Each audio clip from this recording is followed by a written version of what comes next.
აფხაზეთის ღია ახალგაზრდული პირველობა მაგიდის ჩოგბურთში დასრულდა. ტურნირში მონაწილეობა მიიღო 130-მდე მაგიდის ჩოგბურთელმა სამ ასაკობრივ კატეგორიაში საქართველოს თითქმის ყველა რეგიონიდან. ღონისძიებას აფხაზეთის ავტონომიური რესპუბლიკის უმაღლესი საბჭოს თავმჯდომარის პირველი მოადგილე თამაზ ხუბუა, აფხაზეთის ავტონომიური რესპუბლიკის განათლების და კულტურის მინისტრის პირველი მოადგილე ბეჟან ნემსაძე, მინისტრის მრჩეველი ბექა ღვაჩნიანი და აფხაზეთის კულტურის, სპორტისა და ახალგაზრდულ საქმეთა სააგენტოს დირექტორი ანი კიტია ესწრებოდნენ. მაგიდის ჩოგბურთის ტურნირის გამარჯვებულები სპეციალური პრიზებით დაჯილდოვდნენ. გამოსული იყვნენ საქართველოს მასშტაბით სხვადასხვა ჯგუფისა და ასაკის სპორტსმენები. შესაბამისად, აფხაზეთის მთავრობა მხარს უჭერს გავს სახის ღონისძიებებს და მომავალშიც გააგრძელებს მათ მაგიდის ჩოგბურთის პოპულარიზაციას და მის განვითარებაში წვლილი შეტანას.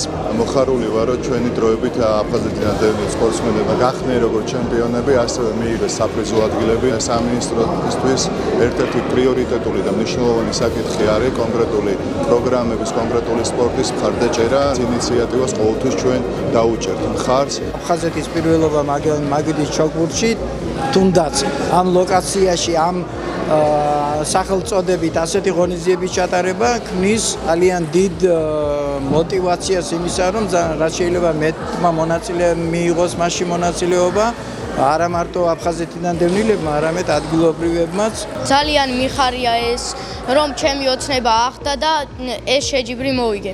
ძალიან დიდი მადლობა მინდა გადაუხადო ჩემს ოჯახის წევრებს და პირველ რიგში ჩემს მასწავლებელს, რომელიც ჩვენთვის ძალიან შრომობდა და როგორც ამბობენ, შრომა შედეგს გამოიღებს.